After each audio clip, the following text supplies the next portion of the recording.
Hello everyone, एक बार फिर से स्वागत है आप सबका एक नए लेक्चर में। और आज हम लोग स्टार्ट करने वाले हैं एक नया chapter that is called electromagnetic induction. तो हम देखेंगे कि भैया ये इलेक्ट्रोमैग्नेटिक इंडक्शन होता क्या है, बट उससे पहले लेट अस रिकैप कि लास्ट चैप्टर में हमने क्या पढ़ा था, हमने कहां से शुरुआत करी थी। आपको याद होना चाहिए कि जब हमने मैग्नेटिज्म पढ़ना शुरू किया था तो हमने एक एक्सपेरिमेंट पढ़ा था। हैंस क्रिश्चियन ऑरस्टेड नाम के साइंटिस्ट ने एक्सपेरिमेंट किया था। उस एक्सपेरिमेंट में उन्होंने क्या किया था कि एक करंट कैरिंग वायर था और उस वायर से जब भी करंट फ्लो कर रहा था उस वायर के चारों तरफ एक मैग्नेटिक फील्ड बन रही थी।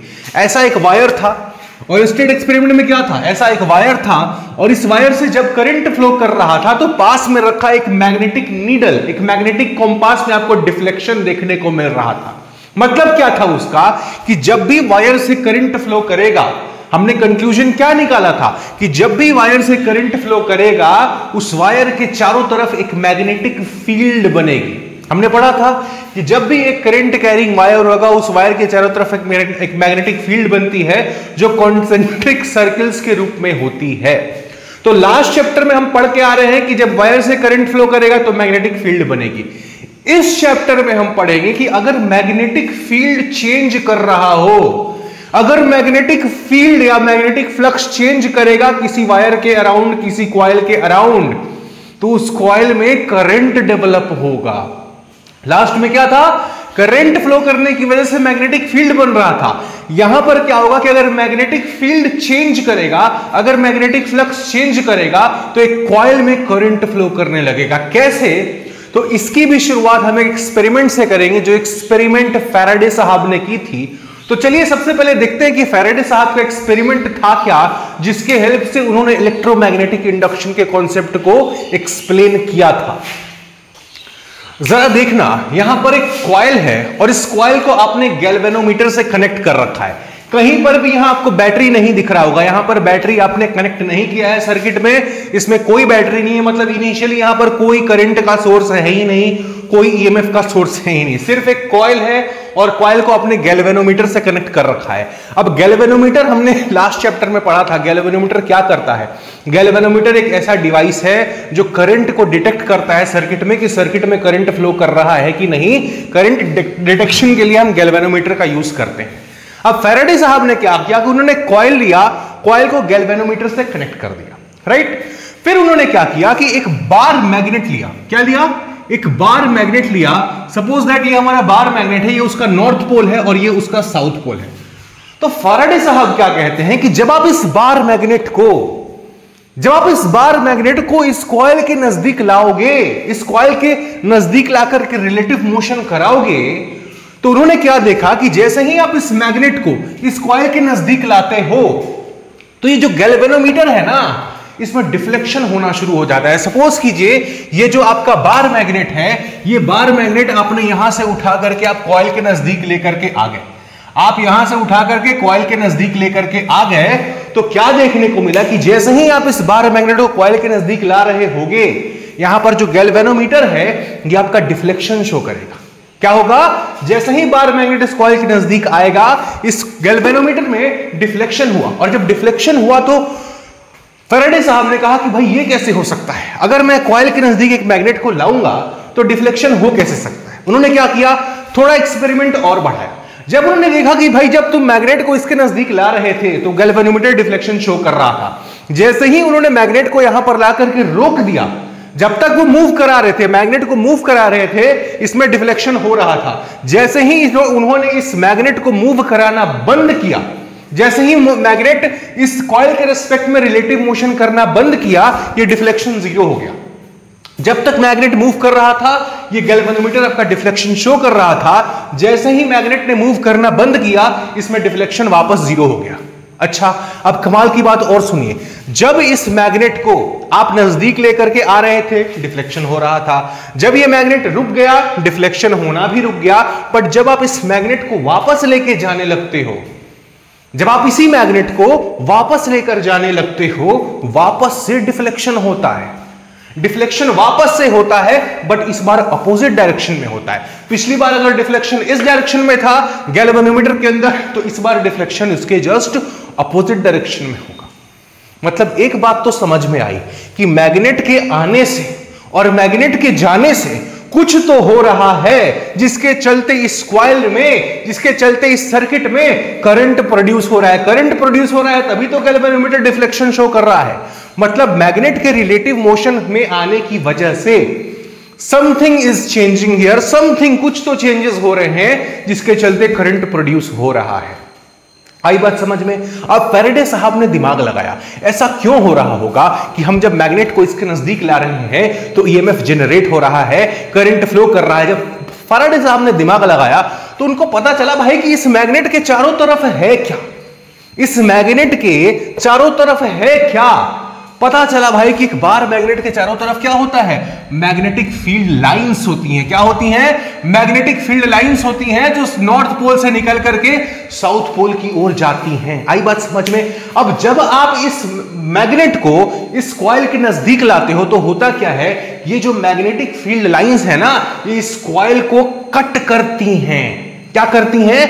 जैसे ही आप इस मैग्नेट को इस कॉइल के नजदीक लाते हो, ये मैग्नेटिक फील्ड लाइंस, इस बार मैग्नेट की मैग्नेटिक फील्ड लाइंस इस कॉइल को कट करती हैं। और कॉइल को कट करने से होता क्या है, मैग्नेटिक फ्लक्स चेंज होता है। क्या होता है? मैग्नेटिक फ्लक्स चेंज होता है। लास्ट चैप्टर में हमने मैग्नेटिक फ्लक्स के बारे में पढ़ा था।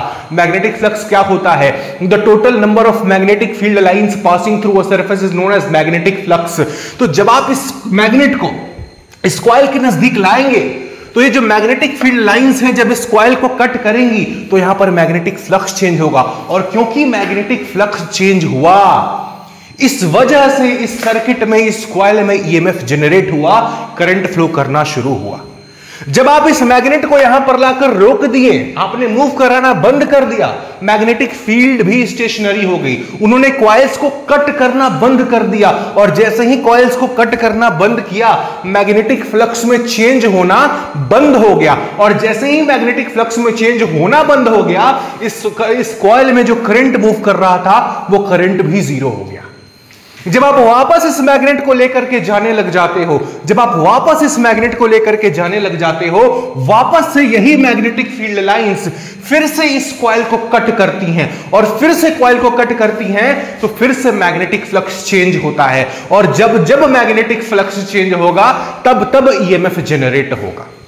यही बात फैराडे साहब ने अपने एक्सपेरिमेंट से कंक्लूड करके दिया कि an EMF is induced in a coil whenever the magnetic flux linked with the coil changes. जब भी किसी कॉइल से रिलेटेड मैग्नेटिक फ्लक्स का चेंज होगा, जब भी मैग्नेटिक फील्ड लाइंस कॉइल को कट करेंगी, कॉइल को कट करने से होगा क्या, जब भी मैग्नेटिक फील्ड लाइंस कॉइल को कट करेंगी, मैग्नेटिक फ्लक्स चेंज होगा। और जब जब मैग्नेटिक फ्लक्स चेंज होगा किसी कॉइल में, तब तब उस कॉइल में क्या होगा, ईएमएफ जनरेट होगा। आई बात समझ में? अब फैराडे साहब ने क्या किया, एक और एक्सपेरिमेंट किया। उन्होंने क्या किया भाई कि इस जो आपने जो बार मैग्नेट लिया हुआ है ना, उन्होंने इस बार मैग्नेट को हटाया, यहां से रिमूव किया और इस बार मैग्नेट की जगह क्या ले आया, वो एक सोलेनॉइड लेकर के आ गए। वो एक सोलेनॉइड लेकर के आ गए, ऐसा एक सोलेनॉइड वो लेकर के आ गए, ऐसा एक सोलेनॉइड लेकर के आ गए जिससे सपोज दैट, जिससे आपका करंट मान लीजिए फ्लो आप कराया। आपको पता है कि a solenoid behaves as a bar magnet. A solenoid का जो कोर होता है, वो सोलेनॉइड का कोर एक बार मैग्नेट की तरह बिहेव करता है। अब आप बार मैग्नेट को लेकर के आओ या फिर एक सोलेनॉइड को लेकर के आओ, बात तो बराबर होगी। यहां पर भी जब जब रिलेटिव मोशन होगा तब तब मैग्नेटिक फील्ड लाइंस इस कॉइल को कट करेंगी, और जब जब मैग्नेटिक फील्ड लाइंस इस कॉइल को कट करेंगी तब तब मैग्नेटिक फ्लक्स चेंज होगा, और जब जब मैग्नेटिक फ्लक्स चेंज होगा तब तब आपका ईएमएफ इंड्यूस होगा। आई बात समझ में? बट एक बात बताओ कि सर एक बात तो समझ में आ गया, अगर मेरे को ईएमएफ जनरेट करना है तो मैग्नेटिक फ्लक्स चेंज करना पड़ेगा। मैग्नेटिक फ्लक्स चेंज करने का मतलब क्या, मैग्नेटिक फील्ड लाइंस कॉइल को जब जब कट करेंगी तब तब ईएमएफ जनरेट होगा इस कॉइल में, तब तक इस कॉइल में करंट जनरेट होगा। बट क्या ईएमएफ जनरेट करने के लिए, क्या इस कॉइल में ईएमएफ जनरेट करने के लिए, क्या इस कॉइल में करंट जनरेट करने के लिए, क्या इस कॉइल के मैग्नेटिक फ्लक्स चेंज करने के लिए हमें मोशन कराना जरूरी है? क्या हम बिना इस कॉइल को मोशन में लेकर के आए हम यहां पर ईएमएफ जनरेट करवा सकते हैं क्या? फिर आते हैं हम तीसरे एक्सपेरिमेंट पर, जहां हम क्या करते हैं, let us first of all let us make some space. अब क्या था, अभी तक क्या था कि भाई साहब आपने कॉइल लिया था और उस कॉइल के आप आसपास मैग्नेट को मूव करा रहे थे, या तो एक बार मैग्नेट को आप मूव करा रहे थे या फिर एक सोलेनॉइड को आप मूव करा रहे थे, जिसके चलते मैग्नेटिक फ्लक्स चेंज कर रहा था, और मैग्नेटिक फ्लक्स चेंज कर रहा था तो कॉइल में ईएमएफ जनरेट हो रहा था। बट अब हमारा सवाल यह है कि सर मेरे को जब भी ईएमएफ जनरेट करना होगा तो हमको क्या करना पड़ेगा, मैग्नेटिक फ्लक्स चेंज करना पड़ेगा, और जब भी मैग्नेटिक फ्लक्स चेंज करना होगा तो क्या हमें बार बार मैग्नेट को मूव कराना पड़ेगा क्या? क्या बिना मैग्नेट को मूव कराए हम ईएमएफ जनरेट नहीं कर सकते क्या? क्या बिना मैग्नेट को मूव कराए हम मैग्नेटिक फ्लक्स को चेंज नहीं कर सकते क्या? तो let us see it by an experiment. हम क्या करते हैं कि एक मटेरियल लेते हैं, राइट, एक लंबा सा मटेरियल लेते हैं, और इसी मटेरियल पर पहले क्या कर रहे थे, हम दो अलग अलग कॉइल्स ले रहे थे, एक कॉइल जिसमें मेरे को ईएमएफ जनरेट करना था, दूसरा सोलेनॉइड वाला कॉइल। अब क्या कर रहे हैं कि इसी मटेरियल पर हम दो कॉइल्स लगाएंगे।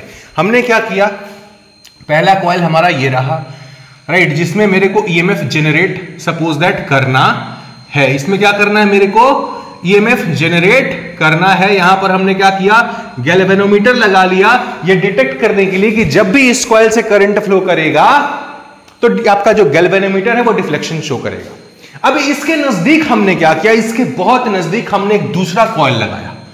हमने क्या किया, एक दूसरा कॉइल लगाया, इसी के नजदीक लगाया, इसी मटेरियल, इसी कोर मटेरियल पर लगाया, और इससे हमने क्या किया, करंट को फ्लो कराया। अब आपको पता है जैसे ही ये करंट इससे फ्लो करेगा इसके चारों तरफ मैग्नेटिक फील्ड बनेगी, बहुत सारी चीजें होंगी, क्या होंगी, कैसे होंगी, वही हम देखने वाले हैं। सब ध्यान रखिएगा, यहां पर आपने बैटरी से कनेक्ट करा है, करंट अगर फ्लो करेगा तो इसमें फ्लो करेगा बैटरी की वजह से। यहां पर इस दूसरे वाले कॉइल में कहीं पर भी आपने बैटरी कनेक्ट नहीं करी है। इसको हम बोलते हैं सेकेंडरी कॉइल। इसको क्या हम बोलते हैं, इसको हम कहते हैं सेकेंडरी कॉइल। जिस कॉइल में हमें ईएमएफ जनरेट करना है, जिस कॉइल में हमें करंट को फ्लो करवाना है with the help of changing magnetism, उसको हम कहते हैं सेकेंडरी कॉइल। और जिस कॉइल के थ्रू हम मैग्नेटिक फील्ड बनाते हैं, जिस कॉइल के थ्रू हम बैटरी से कनेक्ट करंट फ्लो करा करके मैग्नेटिक फील्ड बनाते हैं, इसको हम कहते हैं, हमारा ये क्या है, ये है हमारा प्राइमरी कॉइल। तो हमारे पास दो कॉइल्स है, primary coil, secondary coil. Primary coil जो आपका एक सेल, एक बैटरी से कनेक्टेड है, इससे जब करंट फ्लो करेगा तो हमने लास्ट चैप्टर में पढ़ लिया है कि a current carrying coil produces magnetic field around it, इसके सामने चारों तरफ मैग्नेटिक फील्ड बनेगी। बट एक बात बताओ, इनिशियली सपोज कीजिए, इनिशियली जब आप शुरुआत जब आप कर रहे हैं, लेट अस सपोज कि आपका ये सर्किट ओपन था, आपका ये सर्किट ओपन था, इससे करंट फ्लो नहीं कर रहा था, आपने सर्किट को ओपन रखा था। इनिशियली आपका करंट जो था वो जीरो था। अब अगर करंट यहां पर जीरो, अभी इसको भूल जाओ, सेकेंडरी कॉइल को भूल जाओ, अभी सिर्फ प्राइमरी पर बात करते हैं, जो हमने लास्ट चैप्टर में बहुत अच्छे से पढ़ा है। लेट अस सपोज कि हमारा यहां पर सर्किट ओपन है भैया, सर्किट ओपन है तो क्या है, इससे करंट फ्लो करेगा नहीं, करंट यहां पर हो गया जीरो। अब जब करंट ही अगर जीरो है, अगर करंट कॉइल से मूव नहीं कर रहा है तो मैग्नेटिक फील्ड भी अभी क्या होगा, अभी यहां पर मैग्नेटिक फील्ड भी क्या होगा, मैग्नेटिक फील्ड भी आपका होगा जीरो, क्योंकि करंट फ्लो नहीं कर रहा है।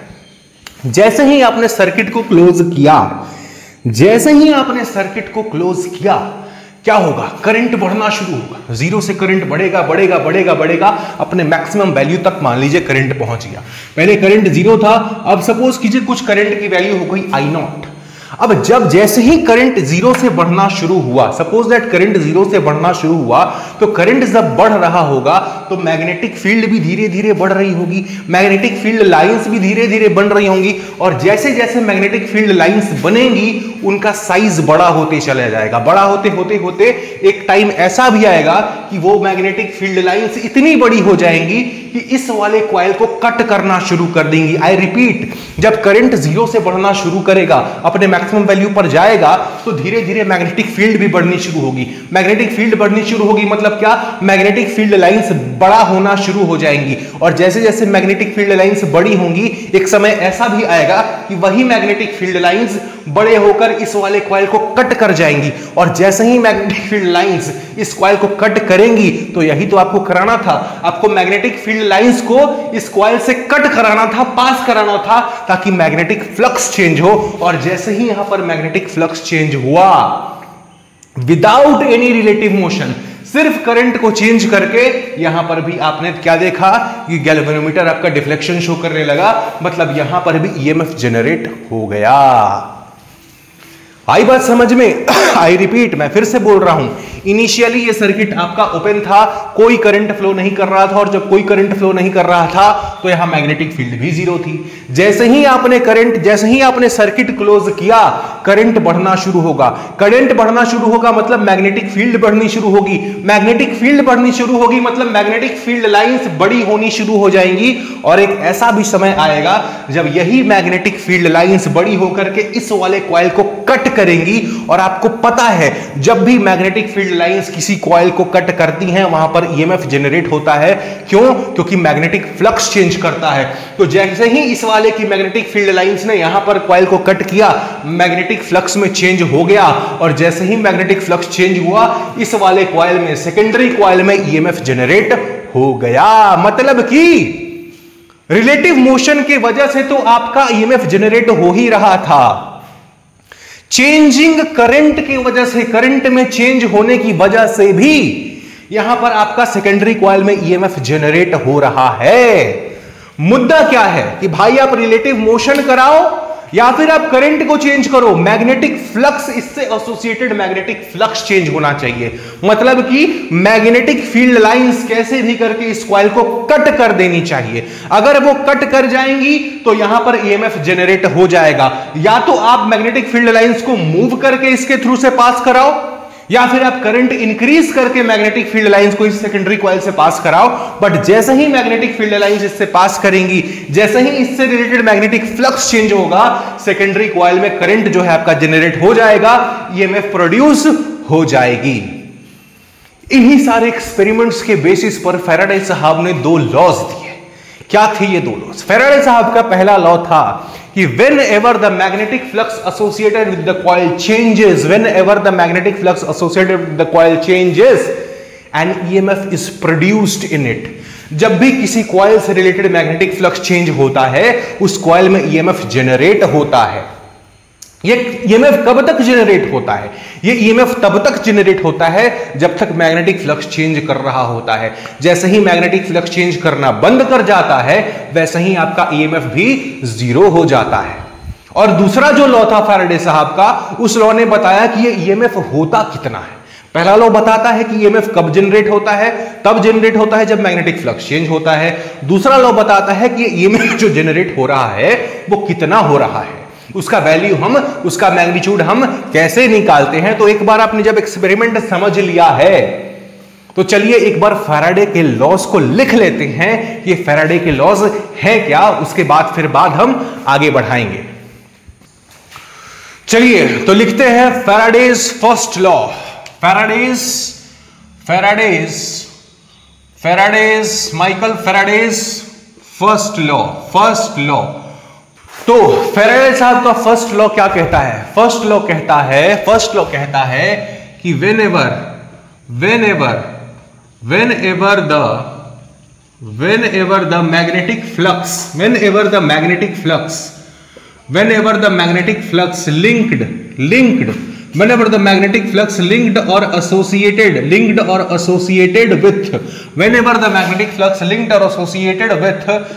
the magnetic flux linked or associated with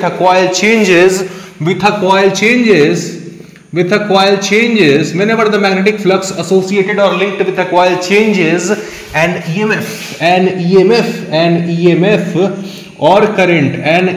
or current is produced in the coil। मतलब क्या कि जब भी किसी कॉइल से एसोसिएटेड मैग्नेटिक फ्लक्स चेंज करेगा, उस कॉइल में ईएमएफ जनरेट होगा, उस कॉइल में करंट फ्लो करेगा। यह था फैराडे साहब का प्रथम लॉ। फैराडे साहब का द्वितीय लॉ क्या कहता है? द्वितीय लॉ कहता है, सेकंड लॉ फैराडे साहब का कहता है, ये कहता है कि the magnitude of the EMF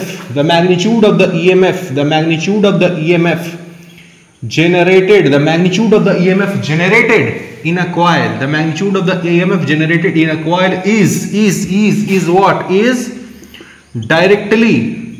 is directly proportional. Magnitude of the EMF generated in a coil is directly proportional. Is directly proportional to the rate of change of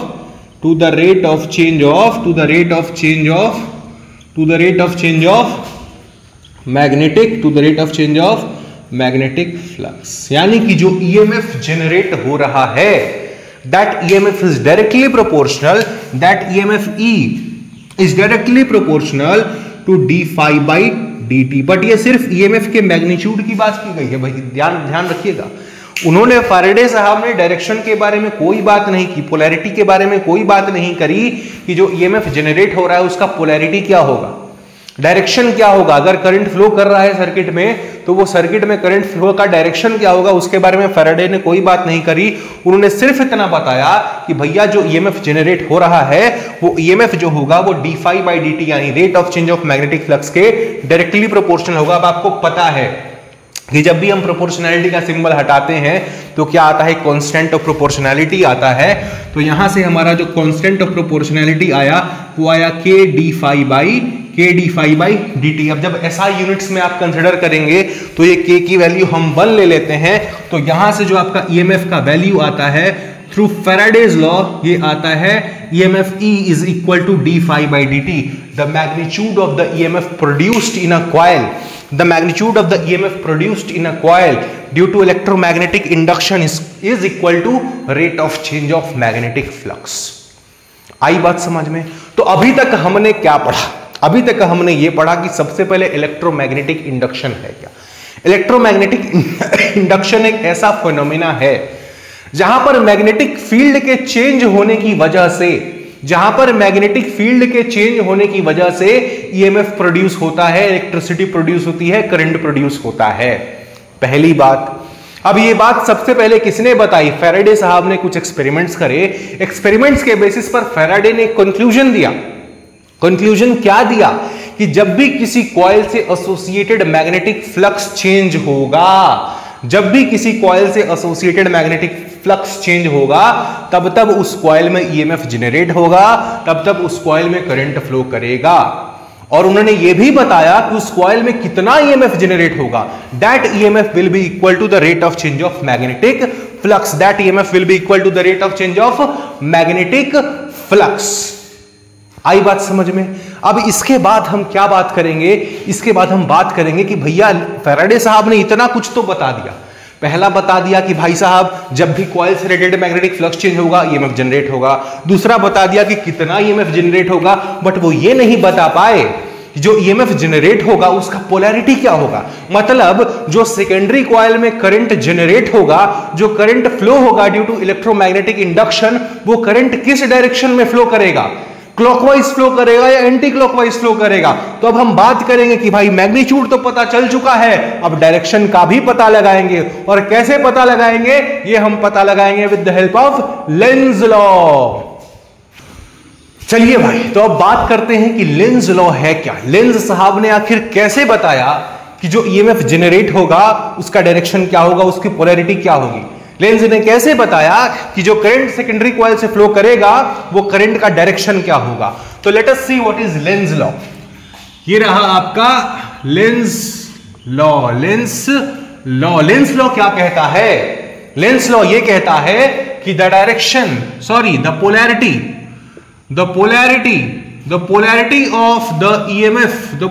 of the EMF, the polarity of the EMF produced in the coil will be such that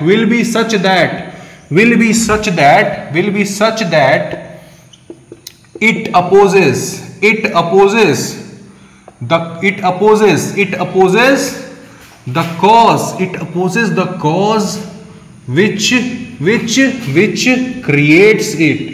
the cause which creates it। यानी कि EMF जो बनेगा वो इस तरह से बनेगा कि जिसकी वजह से वो बन रहा है उसको वो अपोज करेगा। आई रिपीट, EMF जो बनेगा, करंट जो फ्लो करेगा वो इस तरह से फ्लो करेगा कि जिसकी वजह से वो करंट फ्लो कर रहा है उसकी उस वजह को वो अपोज करेगा। अब इस चीज को एक्सपेरिमेंटली आपको और बेहतर अच्छे से समझ में आएगी। आपने क्या किया था, आपने एक कॉइल लिया था, राइट, ये आपका कॉइल था, और इस कॉइल के चारों तरफ, इस कॉइल के बगल में आप क्या लेकर के आए थे, इस कॉइल के बगल में आप एक मैग्नेट लेकर के आए थे लेकर के। सबसे पहला एक्सपेरिमेंट, जब आपने कॉइल के बगल में एक मैग्नेट को लेकर के आए थे और ईएमएफ प्रोड्यूस किया था, वही सेम चीज देखते हैं। भाई एक बात बताओ, इसमें ईएमएफ जनरेट हुआ था, जब आप इस मैग्नेट को उसके नजदीक लेकर आए थे ईएमएफ जनरेट हुआ था, बट ये ईएमएफ क्यों जनरेट हुआ था? क्योंकि ये मैग्नेट का नॉर्थ पोल इसके पास आ रहा था, तो इसमें ईएमएफ जनरेट हुआ था।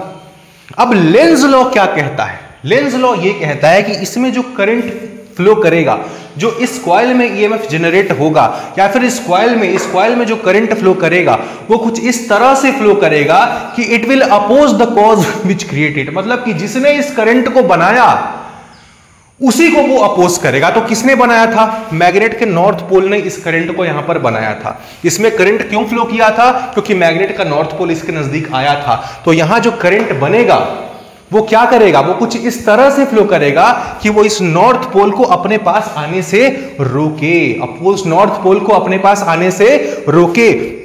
इसमें जो करंट जनरेट होगा वो कुछ इस तरह से जनरेट होगा, वो उस डायरेक्शन में जनरेट होगा जिसके हेल्प से वो इस मैग्नेट को अपने पास आने से रोके। वो इस तरह से जनरेट होगा जिसके हेल्प से वो इस मैग्नेट को अपने पास आने से रोके। अब आप मेरे को एक बात बताओ, आप मुझे एक बात बताओ कि अगर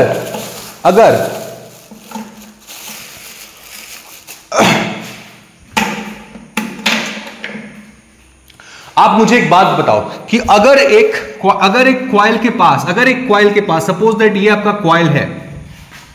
कॉइल है, इसके पास आप मैग्नेट का नॉर्थ पोल लेकर के आ रहे हैं। अगर आप इसके पास मैग्नेट का नॉर्थ पोल लेकर के आ रहे हैं तो आप कह रहे हैं कि भाई साहब इसमें करंट फ्लो करेगा। आपने तो यही कहा ना कि जब किसी भी कॉइल के नजदीक आप किसी मैग्नेट को लेकर के आएंगे तो आप उसमें ईएमएफ जनरेट होगा। अब लेंज लॉ कह रहा है इसमें जो करंट का डायरेक्शन होगा वो कुछ इस तरह से होगा कि वो करंट का डायरेक्शन कुछ इस तरह से करंट फ्लो करेगा कि वो इस मैग्नेट को अपने पास आने से रोक दे। तो अगर ये इसमें करंट अगर एंटी क्लॉकवाइज डायरेक्शन में फ्लो करना शुरू कर दे, अगर ये करंट इसमें एंटी क्लॉकवाइज डायरेक्शन में फ्लो करना शुरू कर दे, तो क्या ये वाला फेस कॉइल का as a north pole behave करेगा? As a north pole behave करेगा। और अगर ये नॉर्थ पोल बन जाएगा तो आपको पता है like poles of two magnets repel each other, अगर ये नॉर्थ पोल बन जाएगा तो इस वाले नॉर्थ पोल को अपने पास आने से रोकेगा कि नहीं रोकेगा? बिल्कुल रोकेगा। और इसी वजह से करंट के पास, और करंट को क्या है, इस मैग्नेट ने कॉइल के पास आकर के करंट तो बना दिया। अब करंट के पास दो ऑप्शन थे, या तो वो क्लॉकवाइज मूव करता या तो वो एंटी क्लॉकवाइज मूव करता। वो क्या मूव करेगा? वो एंटी क्लॉकवाइज वाला रास्ता चूज करेगा, क्योंकि एंटी क्लॉकवाइज जब वो फ्लो करेगा तो वो खुद यहां पर एक नॉर्थ पोल क्रिएट करेगा मैग्नेट का, और नॉर्थ पोल क्रिएट करेगा तो उसका नॉर्थ पोल इस बार मैग्नेट के नॉर्थ पोल को अपने पास आने से रोकेगा। आई बात समझ में? तो लेंज साहब ने कहा था कि the polarity of the EMF produced या फिर the current produced in the coil will be such that it will oppose the cause which creates it, यानी कि करंट उसी दिशा में फ्लो करेगा जिस दिशा में फ्लो करके वो उस कॉज को रोके जिस कॉज की वजह से उसको फ्लो करना पड़ रहा है। आप एक बात बताओ, अगर कोई व्यक्ति सो रहा है, आप उसको उठाने जाओगे, आप उसको उठाओगे तो वो व्यक्ति क्या करेगा? वो यही चाहेगा ना कि जो उसको उठाने आ रहा है उसको वो आने से रोक दे। तो पहले ये करंट इस सर्किट में पहले फ्लो नहीं कर रहा था, पहले ये कॉइल सोया हुआ था। आपने क्या किया? आपने मैग्नेट को इसके पास लेकर के आ गए और आप इसमें करंट प्रोड्यूस करने की कोशिश करने लगे। तो ये कॉइल क्या चाहेगा? ये कॉइल यही चाहेगा इसमें करंट फ्लो ना करे, लेकिन करंट तो अब फ्लो करेगा क्योंकि आप इसके पास लेकर के आ गए। तो ये क्या चाहेगा? ये चाहेगा कि मैग्नेट इसके पास ना आए, क्योंकि मैग्नेट के पास आने से ही इसमें करंट फ्लो करना शुरू हुआ था। तो ये कॉइल चाहेगा कि मैग्नेट इसके पास ना आए, और मैग्नेट को रोकने के लिए क्या बनाएगा? ये यहां पर नॉर्थ पोलैरिटी बनाएगा, ताकि नॉर्थ पोल, इसका नॉर्थ पोल इस मैग्नेट के नॉर्थ पोल को रिपेल कर सके। अब जब आप इसी मैग्नेट को जब आप पास लेकर के आ रहे थे तो करंट फ्लो किया था। अब जब आप इसी मैग्नेट को वापस लेकर के जाने लग जाओगे, वापस लेकर के जाने लग जाओगे, मैग्नेटिक फ्लक्स फिर भी चेंज। हमने आपको बताया था कि जब मैग्नेट पास आता है तब भी करंट प्रोड्यूस होता है और जब वापस जाता है तब भी करंट प्रोड्यूस होता है। फर्क बस इतना होता है कि जब वापस जाते समय करंट की जो पोलैरिटी होती है वो अपोजिट हो जाती है, वापस जाते समय जो गैल्वेनोमीटर का डिफ्लेक्शन होता है वो अपोजिट डायरेक्शन में होता है। क्यों होता है? जब आपका यही मैग्नेट पास लेकर के आ रहे थे तब करंट फ्लो किया था एंटी क्लॉकवाइज डायरेक्शन में। क्यों? क्योंकि उसको इस मैग्नेट को पास आने से रोकना था। अब जब ये वापस जाने लगेगा तो फिर से फ्लक्स चेंज होगा, फिर से करंट बनेगा। बट ये जो करंट बना, इसके वापस जाने से जो करंट बना वो क्या चाहेगा कि ये वापस ना जाए। जब आप इस मैग्नेट को इससे दूर लेके जा रहे हो तब जो करंट इसमें जनरेट हुआ वो करंट क्या चाहेगा कि ये मैग्नेट इससे दूर ना जाए। It will always oppose the cause which creates it. वापस जाने की वजह से जो करंट बना वो क्या चाहेगा कि भाई मुझे बनाया किसने? मुझे इसके नॉर्थ पोल ने बनाया, लेकिन वो अब नॉर्थ पोल वापस जा रहा है तो मुझे उस नॉर्थ पोल को रोकना है। और नॉर्थ पोल को रोकने के लिए वो खुद को क्या बना लेगा? खुद को साउथ पोल बना लेगा। मतलब अब जो यहां पर करंट फ्लो करेगा वो क्लॉकवाइज डायरेक्शन में फ्लो करेगा। क्यों? करंट के पास दोनों ऑप्शंस थे, वो क्लॉकवाइज भी फ्लो कर सकता था, वो एंटी क्लॉकवाइज भी फ्लो कर सकता था। उसने क्लॉकवाइज क्यों चुना? Because it has to oppose the cause which is creating it. वो क्यों बन रहा है? इस बार करंट क्यों बन रहा है? क्योंकि मैग्नेट इससे दूर जा रहा है और इसे इस मैग्नेट को दूर जाने से रोकना है। ये दूर जाने से कब रुकेगा? जब यहां अगर नॉर्थ पोल है तो यहां ये खुद को साउथ पोल बना ले, और साउथ पोल बनाने के लिए क्या करेगा? करंट को क्लॉकवाइज डायरेक्शन में आपका फ्लो कराएगा। आई बात समझ में? तो लेंज साहब ने यही कहा कि जो ईएमएफ प्रोड्यूस होगा सेकेंडरी कॉइल में वो कुछ इस तरह से होगा that it will always oppose the cause which is creating it. जो करंट फ्लो होगा सेकेंडरी कॉइल में it will always flow in such a direction that it will oppose the cause which is creating it. अब mathematically अगर हम इसी बात को दिखाना चाहेंगे, लेंज लॉ की बात को अगर हम दिखाना चाहेंगे तो हम कैसे दिखाएंगे? मैथमेटिकली हम कुछ इस तरह से दिखाएंगे। मैथमेटिकली हम इसी चीज को ऐसे दिखाएंगे कि जो ईएमएफ जनरेट होगा, EMF E, that will be equal to minus of d phi by d t. मतलब ईएमएफ ई हमेशा मैग्नेटिक फ्लक्स जिस डायरेक्शन में चेंज हो रहा है उसके अपोजिट डायरेक्शन में बनेगा। हमेशा मैग्नेटिक फ्लक्स के चेंज को अपोज करना चाहेगा। ईएमएफ जब भी बनेगा, करंट जब भी फ्लो करेगा वो मैग्नेटिक फ्लक्स में चेंज होने की वजह से बन रहा है। मैग्नेटिक करंट क्यों बन रहा है? ईएमएफ क्यों बन रहा है? क्योंकि मैग्नेटिक फ्लक्स चेंज हो रहा है। तो ईएमएफ जब भी बनेगा वो मैग्नेटिक फ्लक्स के चेंज को अपोज करना चाहेगा और उसी डायरेक्शन में बनेगा। ऐसा बनेगा कि वो हमेशा मैग्नेटिक फ्लक्स में चेंज को अपोज करे। इसलिए हम लिखते हैं E is equal to EMF E is equal to minus of d phi by d t. मतलब हमेशा ये मैग्नेटिक फ्लक्स के चेंज को अपोजिट डायरेक्शन में बनेगा। आई बात समझ में? अगर कॉइल में एक टर्न है, अगर सिर्फ एक ही कॉइल है तो E equal to minus d phi by d t. अगर n कॉइल्स हैं, n टर्न्स है अगर उसमें, तो यही E आपका बन जाएगा minus of n d phi by d t. ये हम बोलते हैं कंबाइंड फैराडे लेंज लॉ। मतलब फैराडे लॉ ने क्या बताया? फैराडे लॉ ने आपको ईएमएफ का वैल्यू बताया, E is equal to d phi by d t. Lenz law ने आपको ईएमएफ जो जनरेट होगा उसका डायरेक्शन भी बताया, उसकी पोलैरिटी भी बताई, और दोनों को हम कंबाइन करके equal to minus N d phi by d t के फॉर्म में लिख सकते हैं। आई होप आपको बात समझ में आई होगी। अब इससे आगे बढ़ते हैं। अब भाई मुझे एक बात बताओ, अभी तक के हमारे डिस्कशन से हमें क्या समझ में आया? हमें यही समझ में आया कि भैया इलेक्ट्रोमैग्नेटिक इंडक्शन में जो ईएमएफ जनरेट होता है, EMF E that is equal to minus of d phi by d t. मतलब जब भी मैग्नेटिक फ्लक्स किसी कॉइल से एसोसिएटेड मैग्नेटिक फ्लक्स चेंज करेगा तो इसमें ईएमएफ जनरेट होगा। वो ईएमएफ कितना होगा? That will be equal to minus of d phi by d t. Minus क्यों? Because it is the EMF will always try to oppose the change in magnetic flux. जिस direction में magnetic flux change हो रहा है उसको वो oppose करने के लिए ईएमएफ क्रिएट होगा। आई बात समझ में? अब मैग्नेटिक फ्लक्स होता क्या है? हमने लास्ट चैप्टर में पढ़ा था। मैग्नेटिक फ्लक्स होता है total number of magnetic field lines passing through a surface passing through area is called magnetic flux. Phi का जो फॉर्मूला आया था हमारे पास वो क्या आया था? Phi equal to B dot A आया था। इसी को हम लिख सकते हैं phi equal to B A cos theta. लिख क्या सकते हैं? हमने लिखा था phi equal to B A cos theta. अब आप कह रहे हैं कि सर फाई में चेंज कर दो, ईएमएफ जनरेट हो जाएगा। तो फाई में हम चेंज कैसे कैसे कर सकते हैं भाई? फाई को चेंज करने के लिए हम मैग्नेटिक फील्ड बी को चेंज कर सकते हैं। हाँ भाई कर सकते हैं। फाई को चेंज करने के लिए हम जो ओरिएंटेशन है बी और ए के बीच का जो एंगल है, मान लीजिए सपोज कीजिए आपके पास एरिया वेक्टर आपका ये रहा ए, जिसका unit vector n cap, right, n cap unit vector इस डायरेक्शन में, मैग्नेटिक फील्ड सपोज कीजिए बी इस डायरेक्शन में, और दोनों के बीच का जो एंगल है let us suppose theta. Area vector और मैग्नेटिक फील्ड के ये क्या है? थीटा क्या है? बी और ए के बीच का एंगल ही तो थीटा हमको बताता है, राइट। तो अब देखो मैग्नेटिक फ्लक्स को चेंज करना है तो या तो आप बी को चेंज कर दीजिए, मैग्नेटिक फील्ड की इंटेंसिटी को ही चेंज कर दीजिए, या फिर इस एंगल थीटा को चेंज कर दीजिए, मतलब इस ओरिएंटेशन को चेंज कर दीजिए।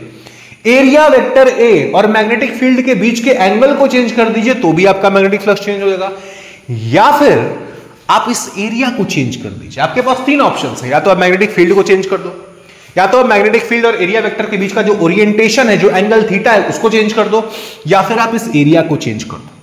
तो जब भी हम ईएमएफ जनरेट करते हैं, जब भी हम ईएमएफ जनरेट करते हैं by changing the area of the coil, जब भी हम किसी कॉइल में ईएमएफ जनरेट करते हैं by changing the area of the coil, by moving the coil either inside और outside of the magnetic field, that EMF generated is called motional EMF. That EMF generated is called motional EMF. क्या होता, क्या बोला मैंने अभी मैंने बोला कि जब भी आप किसी कॉइल में ईएमएफ, आपके पास ईएमएफ जनरेट करने के तीन रास्ते हैं, या तो आप मैग्नेटिक फील्ड चेंज कर दीजिए, या तो आप ओरिएंटेशन बदल करके थीटा को चेंज कर दीजिए, या फिर आप एरिया ए को चेंज कर दीजिए। जब भी आप ईएमएफ जनरेट करने के लिए एरिया को चेंज करेंगे, एरिया को आप कैसे चेंज करेंगे? कॉइल को आप मैग्नेटिक फील्ड से बाहर कर दो या मैग्नेटिक फील्ड के अंदर ले आओ। जब भी आप ईएमएफ इस तरीके से चेंज करेंगे, उस ईएमएफ को हम क्या बोलेंगे? उस ईएमएफ को हम बोलेंगे मोशनल ईएमएफ। आई रिपीट, पूरा मोशनल ईएमएफ का डेफिनेशन लिखो। क्या होता है मोशनल ईएमएफ? मोशनल ईएमएफ क्या होता है? Motional EMF, the EMF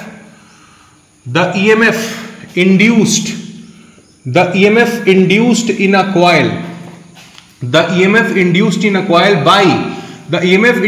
a coil by changing the EMF induced in a coil by changing the area of the coil. The EMF induced in a coil by changing the area of the coil by moving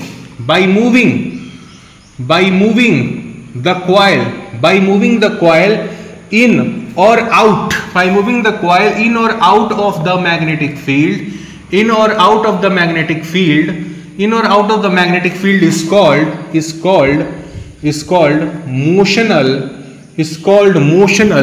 EMF। जब भी आप EMF generate करने के लिए area को change करेंगे, इधर bye moving the coil inside और आउटसाइड द मैग्नेटिक फील्ड, उस EMF को हम क्या बोलेंगे? मोशनल EMF बोलेंगे।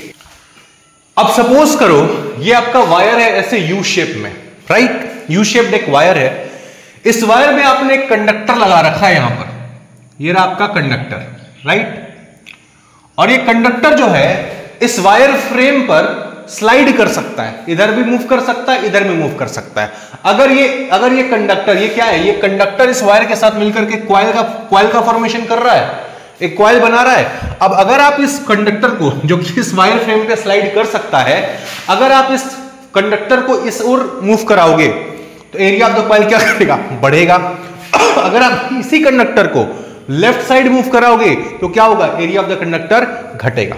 तो इस तरह का आपने कुछ सेटअप बनाया है, एक वायर फ्रेम है यू शेप का, उसमें आपने एक कंडक्टर को यहां पर लगाया है। कंडक्टर जब भी मूव करेगा area of the coil change करेगा। अगर कंडक्टर राइट डायरेक्शन मूव करेगा एरिया ऑफ द कॉइल बढ़ेगा, अगर यही कंडक्टर लेफ्ट डायरेक्शन मूव करेगा एरिया ऑफ द कॉइल घटेगा।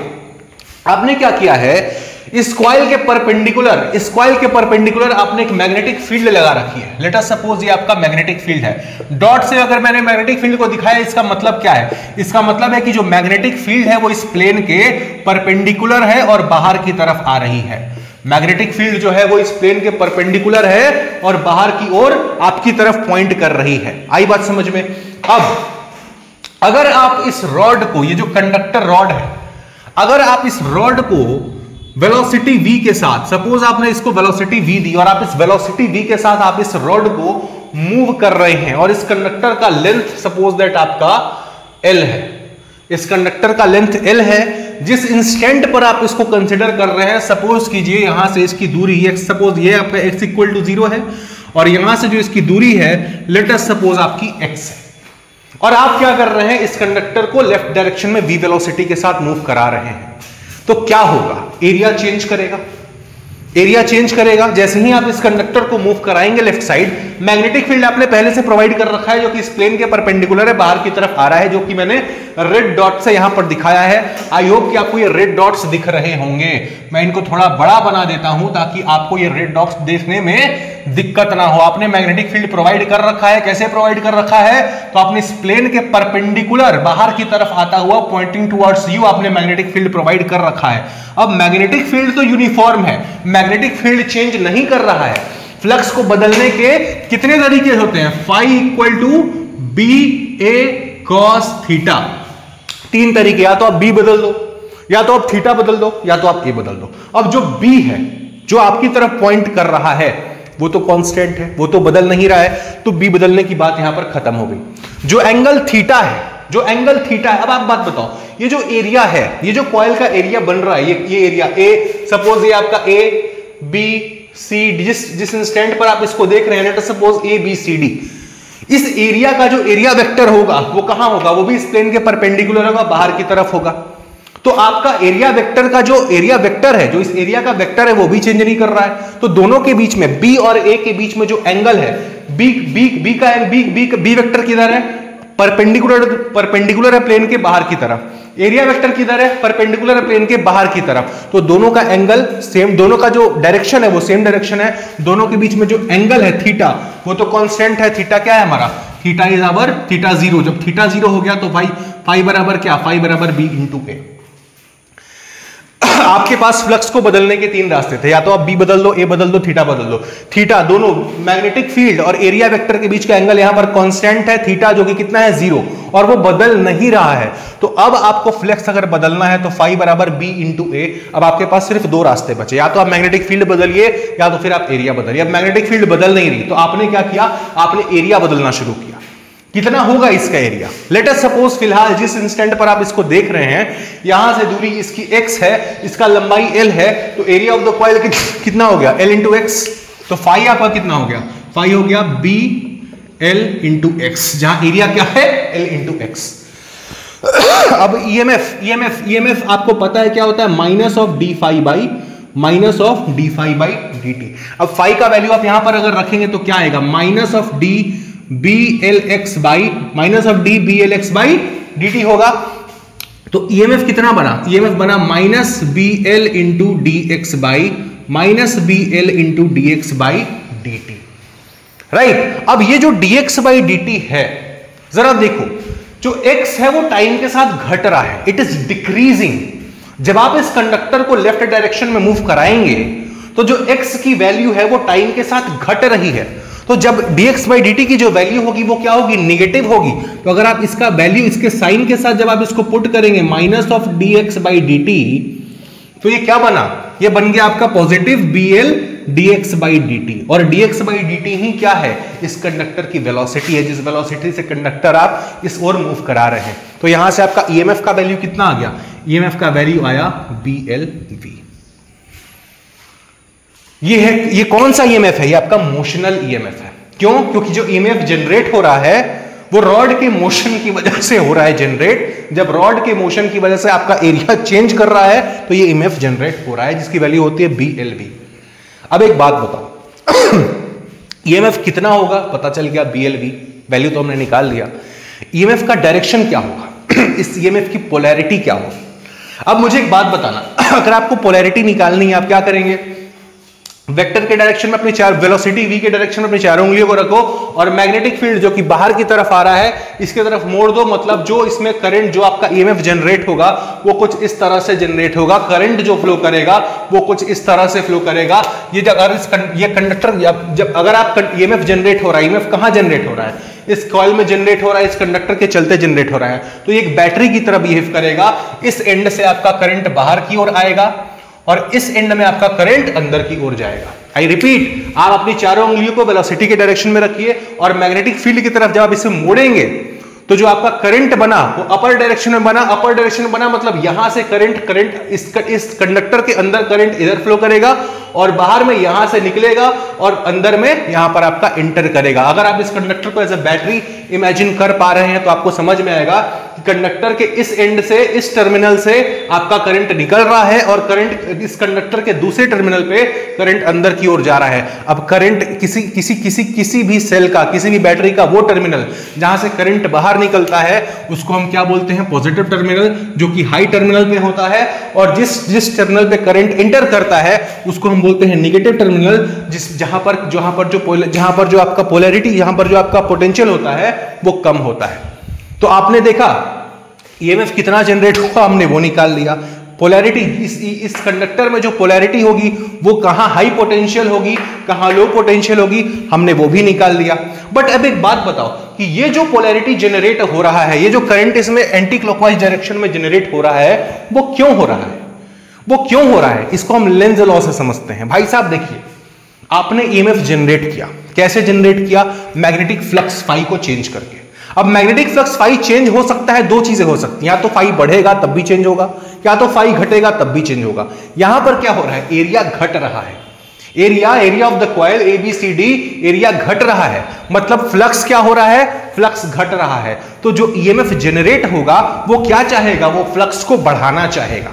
अब फ्लक्स को वो कैसे बढ़ाएगा? एरिया तो आपने घटा दिया, तो फ्लक्स को बढ़ा सकता है मैग्नेटिक फील्ड की वैल्यू बढ़ा करके, pi equal to B dot A. Area आपने घटाया है तो जो ईएमएफ जनरेट होगा वो फ्लक्स को बढ़ाने के लिए क्या करेगा? मैग्नेटिक फील्ड को बढ़ाएगा। और मैग्नेटिक फील्ड को बढ़ाने के लिए करंट को एंटी क्लॉकवाइज डायरेक्शन में फ्लो कराता है, ताकि जो आपका मैग्नेटिक फील्ड हो, जो पहले से बाहर की तरफ था, उसमें मैग्नेटिक फील्ड जो जनरेट होगा वो और एडअप हो जाए और मैग्नेटिक फील्ड की वैल्यू बढ़ जाए।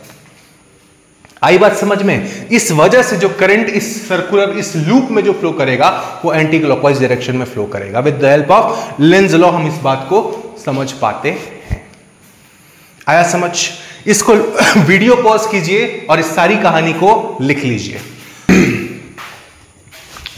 अच्छा सर, मुझे एक बात बताओ, हमने शुरू में पढ़ा था कि जब भी मैग्नेटिक फील्ड लाइंस किसी कॉइल को कट करती हैं तो फ्लक्स चेंज होता है, और जब फ्लक्स चेंज होता है तो ईएमएफ जनरेट होता है। मतलब सबसे पहली क्राइटेरिया क्या थी कि मैग्नेटिक फील्ड लाइंस किसी कॉइल को कट करना चाहिए अगर ईएमएफ जनरेट करना है तो, क्योंकि जब वो मैग्नेटिक फील्ड लाइंस कॉइल को कट करेगी तो फ्लक्स अपने आप चेंज हो जाएगा। अब एक बात बताओ, सपोज करो आपका मैग्नेटिक फील्ड इस डायरेक्शन में है, मैग्नेटिक फील्ड इस डायरेक्शन में मैग्नेटिक फील्ड का डायरेक्शन है, और जो रॉड है वो कुछ इस एंगल पर मूव कर रहा है। ये थीटा आप ये मत समझना कि सेम प्लेन में है, ये थीटा इसके बाहर, मतलब इस डायरेक्शन में थीटा है। इफ ये अगर आपको ये पेन दिख रहा हो तो जो कंडक्टर का जो मूवमेंट, जो कंडक्टर की वेलोसिटी है वो ऐसे नहीं है, इसी सेम प्लेन में नहीं है। कंडक्टर की वेलोसिटी सपोज कीजिए एंगल थीटा पर है, राइट? अब अगर आप इसका दो कंपोनेंट लेंगे तो एक कंपोनेंट तो आ जाएगा, अगर ये वेलोसिटी v होगी तो एक कंपोनेंट आ जाएगा v cos थीटा, और दूसरा कंपोनेंट जो आएगा वो इसके परपेंडिकुलर डायरेक्शन में आएगा, that will B v sin theta आएगा। ये वेलोसिटी इसकी v थी, थीटा एंगल पर थी, अलग प्लेन में थी। अगर मैग्नेटिक फील्ड आपका इस बोर्ड के प्लेन में है तो दूसरा जो ये कंडक्टर था, इसका मूवमेंट जो वेलोसिटी v थी वो इस वाले प्लेन में थी, जो कि एंगल थीटा बना रहा है। अब इसके वेलोसिटी को अगर आप दो कंपोनेंट में तोड़ेंगे तो एक वेलोसिटी आई v cos थीटा, दूसरी जो परपेंडिकुलर वेलोसिटी आएगी वो आएगी v sin theta, v cos theta और v sin थीटा। अब मुझे एक बात बताओ, इन दो कंपोनेंट्स में से कौन सा वेलोसिटी के कंपोनेंट की वजह से मैग्नेटिक फील्ड लाइंस कट होंगी? ये जो v cos थीटा है, अगर इस वेलोसिटी से हम देखें तो अगर कंडक्टर इस वेलोसिटी से मूव करेगा तो इसी प्लेन में मूव करेगा, और जब वो सेम प्लेन में, मैग्नेटिक फील्ड के सेम प्लेन में मूव करेगा तो क्या वो मैग्नेटिक फील्ड लाइंस को कट करेगा या उनके साथ मूव करेगा?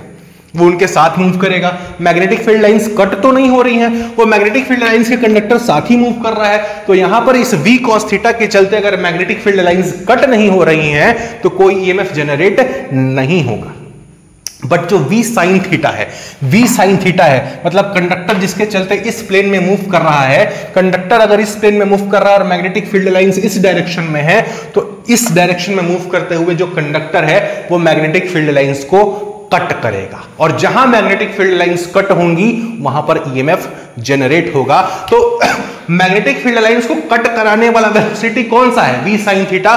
तो यहां पर जो ईएमएफ जनरेट होगा वो होगा आपका BLV sin थीटा। ईएमएफ का फॉर्मूला अभी हमने डिराइव किया था, ईएमएफ क्या होता है? E इक्वल टू BLV, और यहां पर जो वेलोसिटी है जो मैग्नेटिक फील्ड लाइंस को कट करा रहा है वो कौन सा है? v sin theta. तो इसलिए हमने यहां पर v sin थीटा यूज कर लिया। आई बात समझ में? तो ये था तब जब आप कंडक्टर को स्लाइड करा करके ट्रांसलेटरी मोशन करा करके एरिया चेंज कर रहे थे और ईएमएफ जनरेट कर रहे थे। अब अगर आप इसी मैग्नेटिक फील्ड में कंडक्टर को ट्रांसलेट ना करा के अगर इसी कंडक्टर को आप रोटेट कराने लगो, अगर इसी कंडक्टर को आप रोटेट कराने लगो, तब उसमें कितनी ईएमएफ जनरेट होगी वो हम लोग अब देखने जा रहे हैं। अगला टॉपिक लिखिए, EMF induced in a conductor rotating in a magnetic field. EMF induced in a conductor, EMF induced in a conductor rotating, EMF induced in a conductor rotating in a magnetic, rotating in a magnetic field। मतलब अब क्या होगा, पहले जो conductor था वो आपका magnetic field में ट्रांसलेट कर रहा था, राइट? अब वही कंडक्टर आपने क्या किया, सपोज दैट ये आपकी मैग्नेटिक फील्ड है, राइट? ये आपकी मैग्नेटिक फील्ड है जो आपने प्रोवाइड कर रखा है, जैसे आपने पहले प्रोवाइड किया था वैसे ही ये आपकी मैग्नेटिक फील्ड आपने प्रोवाइड कर रखी है जो प्लेन के परपेंडिकुलर है और आपकी ओर पॉइंट आउट कर रही है, राइट?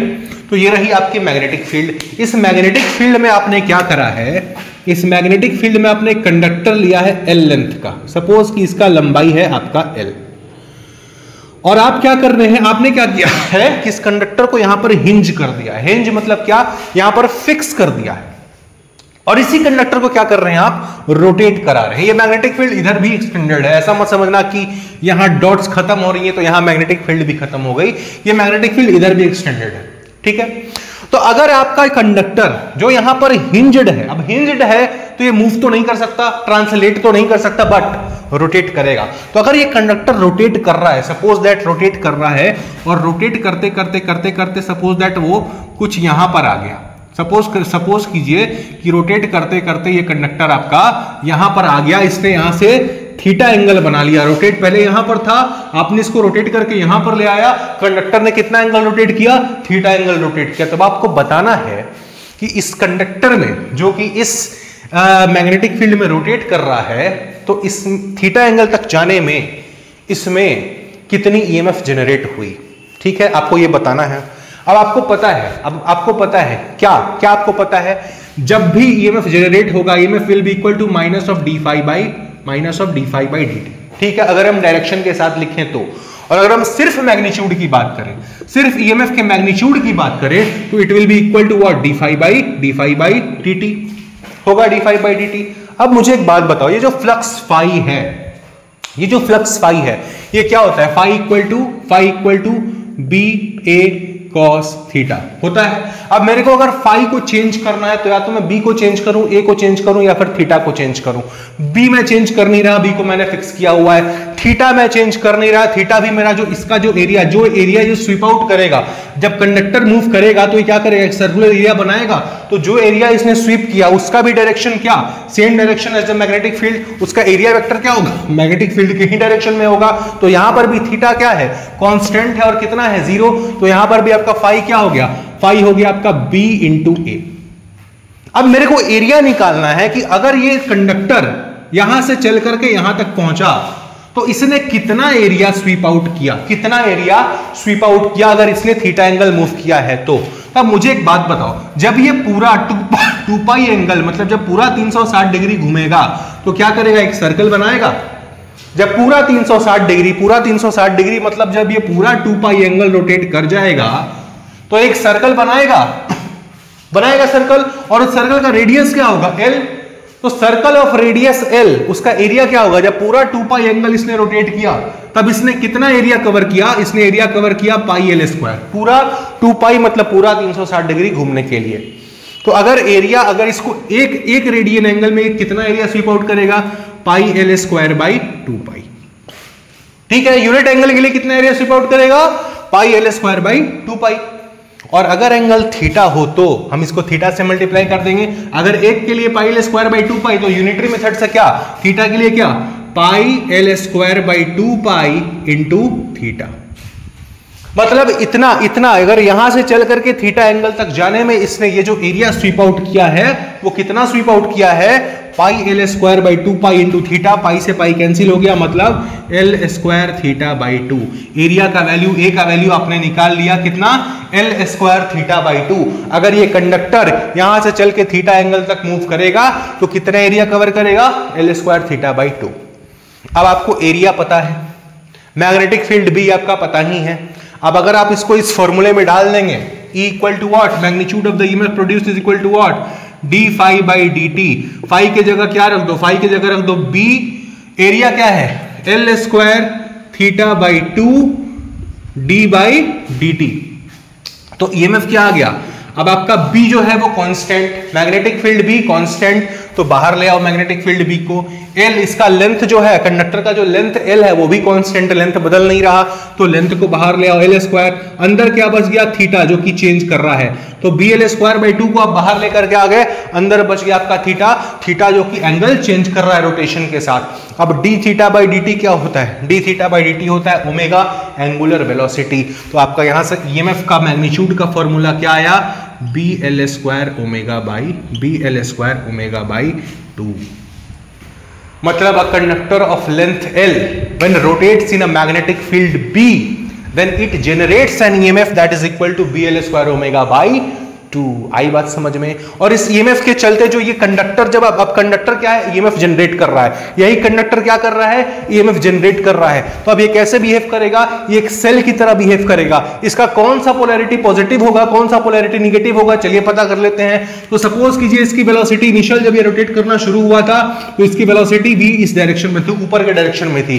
अगर आप बी के डायरेक्शन में अपने चारों उंगलियों को रखेंगे और मैग्नेटिक फील्ड जो कि बाहर की तरफ है, आप बाहर की तरफ मोड़ेंगे तो करंट जो इसके अंदर, इस कंडक्टर के अंदर करंट कैसे फ्लो करेगा, यहां इधर से लेकर के इधर, बट बाहर जब भी फ्लो करेगा यहां से करंट बाहर निकलेगा और यहां पे करंट अंदर की ओर आएगा। मतलब ये वाला जो टर्मिनल है आपका हाई पोटेंशियल हो गया, ये वाला जो टर्मिनल है इसका आपका लो पोटेंशियल हो गया। मतलब ये आपका पॉजिटिव टर्मिनल की तरह बिहेव करेगा, ये वाला टर्मिनल आपका निगेटिव टर्मिनल की तरह बिहेव करेगा। आई बात समझ में।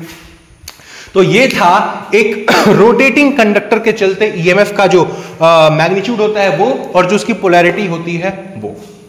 आई बात समझ में। इतना वीडियो पॉज कीजिए, इसको लिखिए।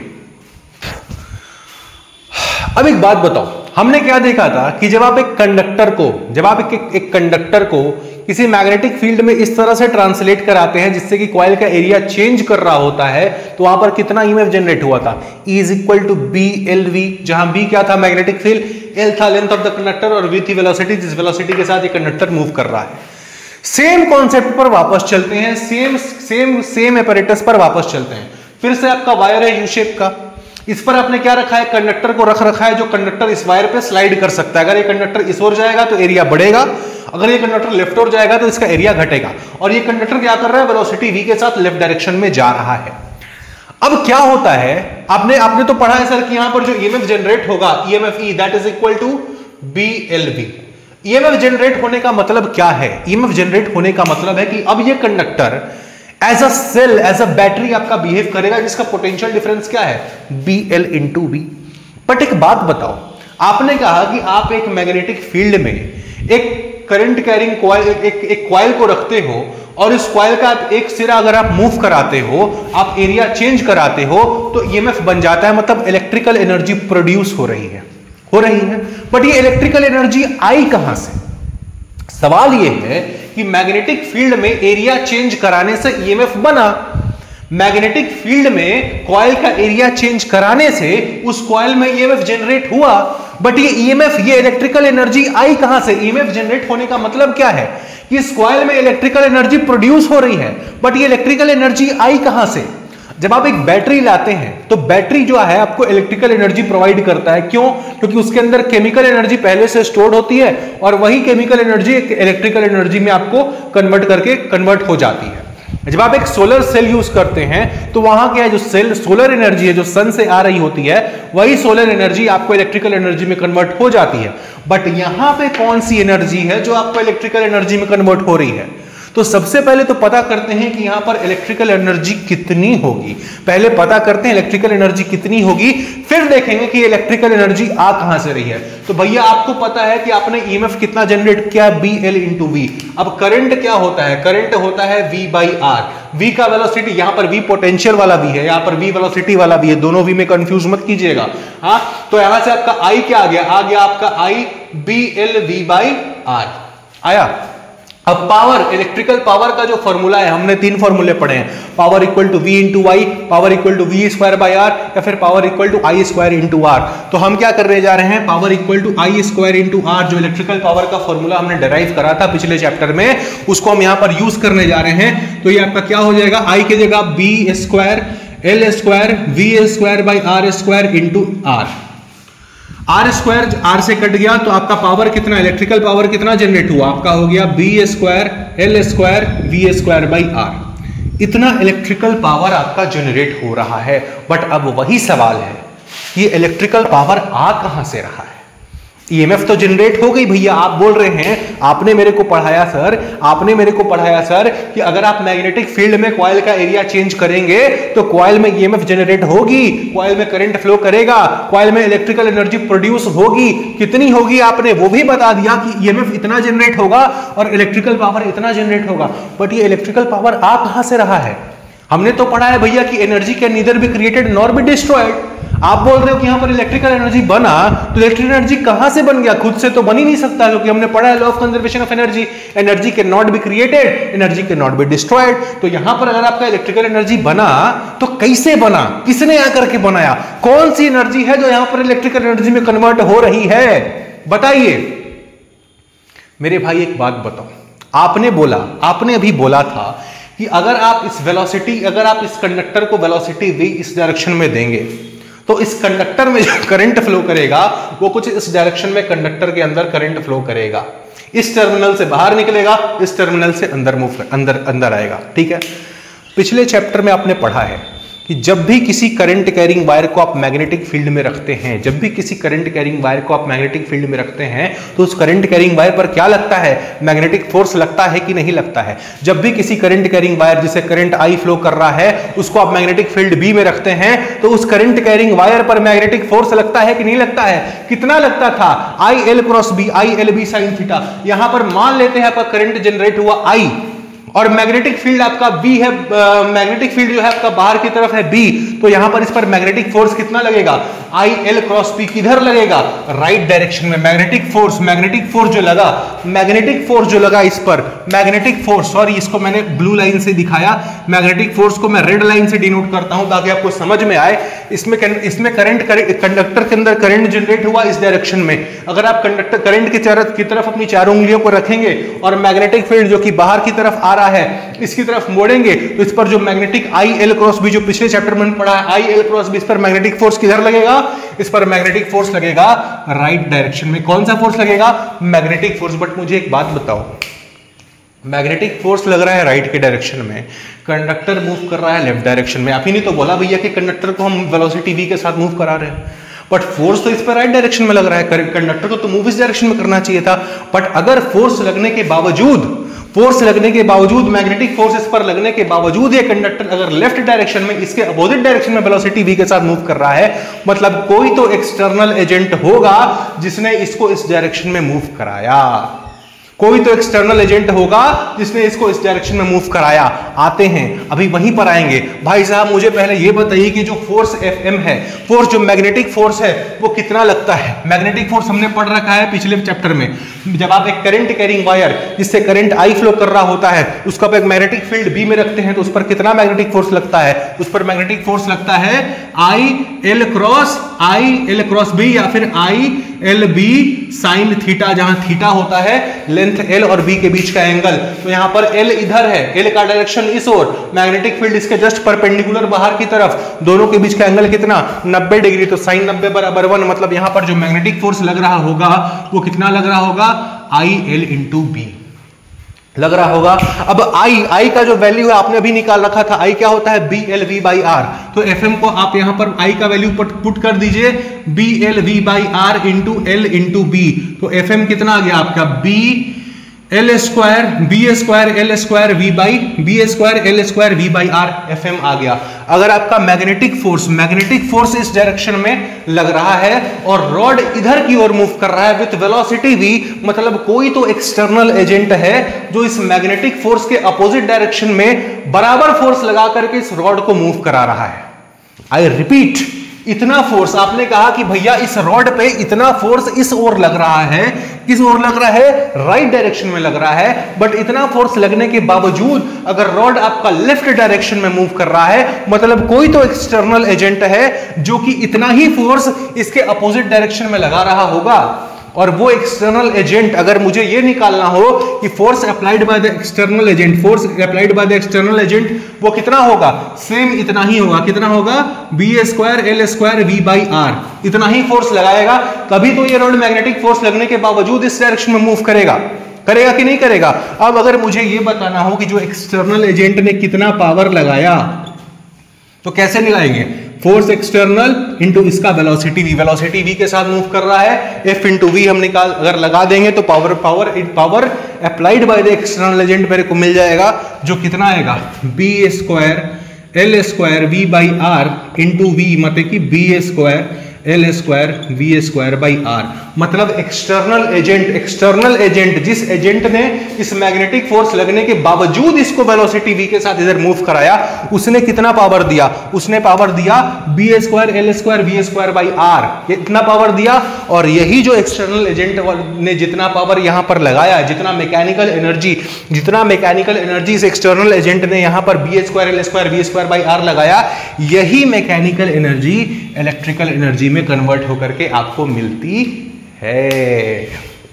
अब समझ में आया ये इलेक्ट्रिकल पावर कहां से जनरेट हो रहा है, ये कहीं और से नहीं बट जो एक्सटर्नल एजेंट जो इस मैग्नेटिक फोर्स के अपोजिट डायरेक्शन में फोर्स लगा करके इस रॉड को वेलोसिटी V दे रहा है, उसके द्वारा लगाया गया मैकेनिकल एनर्जी, उसके द्वारा अप्लाई किया गया मैकेनिकल एनर्जी ही कन्वर्ट होकर के आपको इलेक्ट्रिकल एनर्जी के फॉर्म में मिलता है। इससे मतलब ये समझ में आता है कि ये जो इलेक्ट्रिकल एनर्जी बन रही है कोई अपने आप नहीं बन रही है, लॉ ऑफ कंजर्वेशन यहां पर भी वैलिड है, law of conservation of energy यहां पर भी वैलिड है। यहां पर इलेक्ट्रिकल पावर मैकेनिकल पावर से बन करके आ रहा है। आई बात समझ में, इसको लिख लीजिए फिर आगे बढ़ते हैं।